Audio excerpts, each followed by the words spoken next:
নমস্কার প্রিয় ছাত্রছাত্রী, বিদ্যাসাগর ইউনিভার্সিটি ইতিহাস মাইনর পেপারে সাজেশন দিচ্ছি। মাইনর 2 সেকেন্ড সেমিস্টার, মধ্যযুগের ভারত। আশা করছি এখান থেকে তোমরা অবশ্যই কমন পাবে এবং সকল কোশ্চেন কমন পাওয়ার চান্স রয়েছে এই সাজেশনে।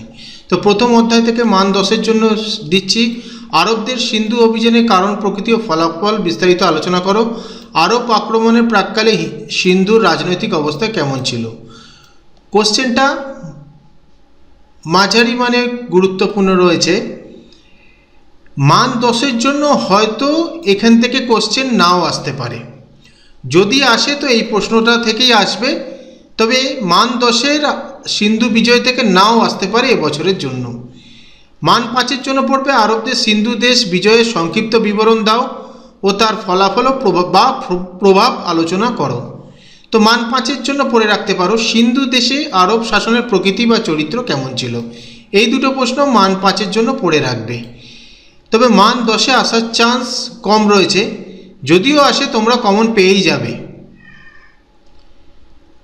অধ্যায় 2 থেকে পড়বে তুর্কি আক্রমণের প্রাক্কালে ভারতের রাজনৈতিক, সামাজিক ও অর্থনৈতিক অবস্থা সম্পর্কে আলোচনা করো। একটি মাত্র প্রশ্ন দেওয়া হচ্ছে। মান 5-এর প্রশ্ন উত্তর ভারতে তুর্কিদের সাফল্যের কারণ কি কি ছিল, ভারতে তুর্কি বিজয়ের প্রভাব আলোচনা করো, বাংলায় তুর্কি আক্রমণের কারণ ও ফলাফল আলোচনা করো। এর মধ্যে 3 ও 2 খুবই গুরুত্বপূর্ণ প্রশ্ন। অধ্যায় 3 থেকে পড়বে সুলতান মাহমুদের ভারত অভিযানের কারণ, প্রকৃতি ও ফলাফল বিস্তারিত আলোচনা করো। সুলতান মাহমুদের ভারত আক্রমণের সঙ্গে মোহাম্মদ ঘুরির ভারত আক্রমণের তুলনামূলক আলোচনা করো। এই দুটি খুব ভালো করে পড়বে এবছরের জন্য। এই দুটো প্রশ্ন থেকে একটা আসবেই আসবে। মান 5-এর জন্য গজনীর সুলতান মাহমুদের প্রধান ভারত অভিযানগুলি সংক্ষিপ্ত বিবরণ দাও। মোহাম্মদ ঘুরির ভারত অভিযানের উদ্দেশ্য ও ফলাফল কী ছিল। তো এই প্রশ্নটা অতটা গুরুত্বপূর্ণ না, এই 2 নম্বর প্রশ্নটা পড়তে পারো, এটি গুরুত্বপূর্ণ রয়েছে। অধ্যায় 4 থেকে পড়বে দিল্লি সুলতানি শাসন সুসংহত করার ক্ষেত্রে ইলতুৎমিশের কৃতিত্ব বা অবদান আলোচনা করো। Very very important. অথবা ইলতুৎমিশকে কি দিল্লির প্রকৃত সুলতান বলা যায়? পরের প্রশ্ন দিল্লি সুলতানি সংহতি সাধনে গিয়াসউদ্দিন বলবনের কৃতিত্ব ও রাজতান্ত্রিক আদর্শ আলোচনা করো।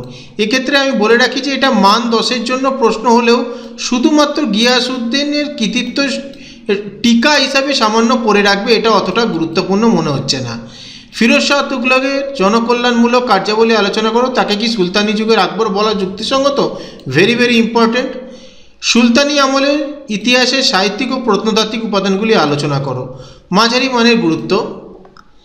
দিল্লি সুলতানি রাষ্ট্র কি ধর্মস্বই ছিল? সুলতানি রাষ্ট্রের প্রকৃতি আলোচনা করো। Very very important. মান 5-এর জন্য প্রশ্ন আলাউদ্দিন খলজির বাজার দর নিয়ন্ত্রণ নীতি সংক্ষিপ্ত পরিচয় দাও। Very very important. সুলতানা রাজিয়ার কৃতিত্ব ও পতনের কারণ আলোচনা করো।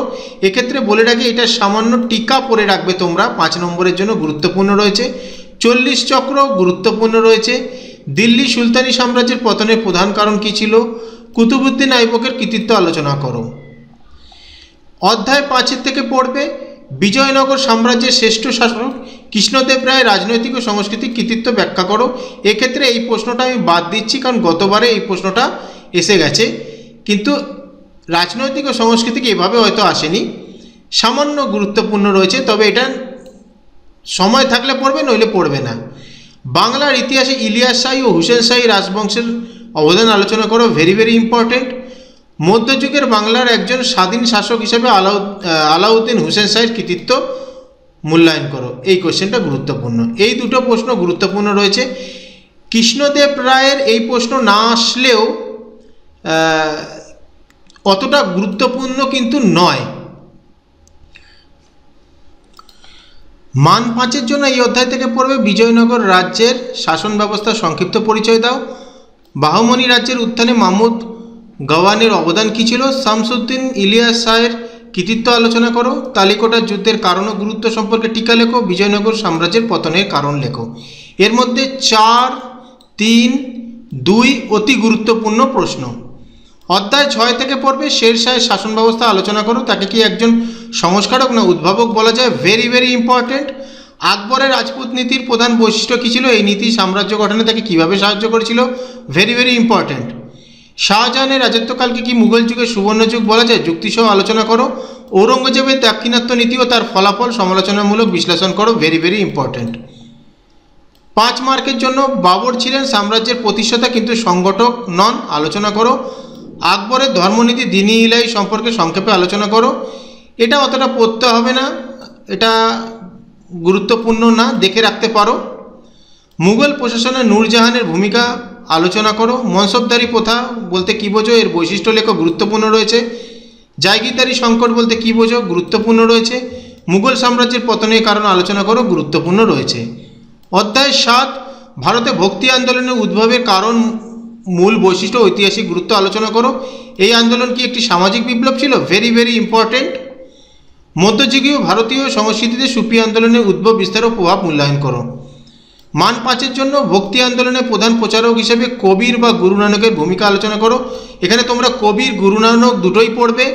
বাংলার চৈতন্যদেবের নেতৃত্বে ভক্তি আন্দোলনের প্রভাব আলোচনা করো, অথবা ভক্তি চৈতন্যদেবের টিকা, ভেরি ভেরি ইম্পর্টেন্ট। সুফিবাদ বলতে কী বোঝো, এর প্রধান কয়েকটি ধারার নাম লেখো, এটা গুরুত্বপূর্ণ অতটা না। সুলতানি যুগে ভারতের সামাজিক ও সাংস্কৃতিক সমন্বয়ের ইতিহাস আলোচনা করো, অতটা গুরুত্বপূর্ণ না।